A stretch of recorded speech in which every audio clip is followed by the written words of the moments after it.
Hello, Newcastle County Votech families. I'm Joseph Jones, Superintendent, and I wanted to share an update with you on where we are with starting this school year under the current conditions of COVID-19.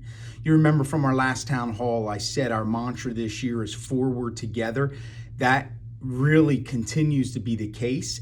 And our goal is to answer many questions that you may have and provide you with some clarity this upcoming school year. We are beginning with a staggered start. We know that deep, meaningful connections is critical for all of our students and our staff. So one way we'll do that is having just seniors on August 26th. On the 27th, 30th, and 31st, the seniors will complete asynchronous learning so they fulfill state of Delaware requirements for graduation.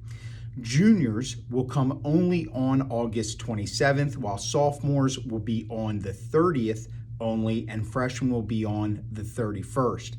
Because we have mitigation practices in place, we want students to enter the building a certain way. We have different processes and procedures. Having this staggered start allows us time to really work with each individual child, walk them through the school day. So we're very clear on how we can successfully begin and not hopefully get shut down because of COVID-19. That's the very last thing we want as a result of not being fully prepared.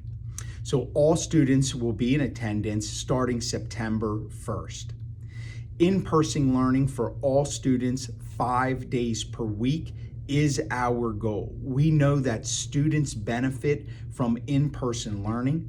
The consistency of being in person, we know this benefits them from a social, emotional, and mental health wellness perspective. Being around their peers and their teachers is critical day in and day out. We will not be offering a remote option, primarily because our CTE courses, the very reason you've selected our school district, just simply cannot be effectively taught in a remote learning environment. I think we did an incredible job over the last 17 months. I commend our students and all of our faculty, but having our students in person is optimal, and that's what we're looking to achieve. We also know that schools are more than just a place for learning. We know that schools provide incredible opportunities for our students to socialize, sit down with one another, participate in extracurricular activities, and really just have a safe space to learn and grow as young adults. And we're looking forward to achieving that this school year. We do ask that if your students are sick, as they normally get, that they stay home, and we'll provide the additional details for that. But we'll function like we did prior to COVID. If a student stays home, and if it's for any length of duration, we'll collect student work for that student. We'll work through the guidance office and through our counselors. Teachers will post things on Schoology, during COVID, we used Room and Zoom. That's where some students were home, some students were in a classroom. We will not be doing that when students are at home if they're sick, and there's a host of reasons for that, but primarily the student may not always be able to tune in. And so one of the things we discovered during COVID-19 is, although there may have been connectivity, some of the primary ways our students benefited was on our Schoology, on that LMS site, and then being able to connect with our teachers and their counselors through email for points of clarification to make sure they were getting the work and they understood what needed to be accomplished. So we're going to move back to that model, and we hope again to be successful with that. So a third key element is our health and safety measures. When I came on the town hall just a couple weeks ago, I acknowledged that we were following the CDC guidelines, but as per Governor Carney's emergency regulation, all students and staff will be required to wear a mask inside all of our buildings and our school buses. This includes classrooms, labs, hallways, restrooms, the career areas, and even maybe on the co-op job. Masks are not required while students are eating or while they're outside. We purchase tents last year. So some of our schools have incredible spaces outside, even during inclement weather. We're creating spillover areas that students, if they still want to maintain that 6-foot distance away from their peers while eating, they'll have that opportunity. But really, this is going to require the cooperation of everyone. Yes, we can put in as many mitigation strategies as possible in play, like the 3-foot distancing in the classroom, the mask wearing, making sure that we use the mask correctly, making sure that we physically distance, that we have hand sanitizer in classrooms, that we're cleaning areas. All of that is still going to take place.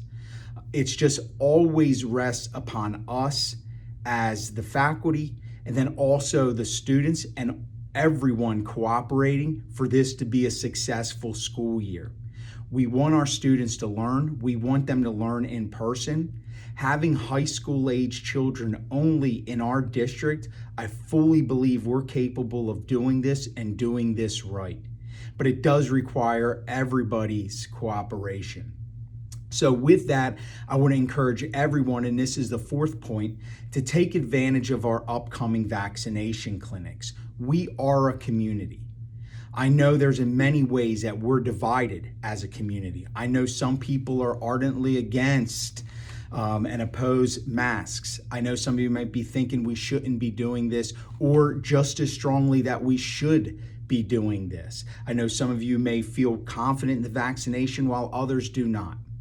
What I do know, regardless of how you feel as a school community, our goal is to educate your child, and we're doing all that we can to do just that. And we're looking for an incredibly productive school year. So on August 19th at Howard High School of Technology from 4 to 8 p.m., ages 12 on up, it doesn't just have to be our students. We will be running a vaccination clinic. There will be the 2nd dose on September 9th. So August 19th, 1st dose, 2nd dose, September 9th. We also have a clinic that will be operating out of William Penn High School, also on August 19th, if that's closer to home. And the 2nd dose will also be on September 9th. We'll be also offering additional clinics at Hodson and Delcastle, so tune in for more dates to come. Our site right now does have areas where your child can get vaccinated, and so please look to our site for that as well. Again, we're looking for a tremendous school year. I can't thank our families enough over the course of the last several months, your cooperation, working with us as a school community.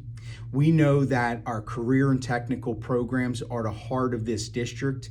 It's what we find our pride and joy. All of our teachers do an incredible job, but it's that this end of the school year where students walk out with a diploma, a credentialing assessment, on-the-job training, earning money, and really being able to put their skills into action. We want to get back to that as close as we can, as safely as we can.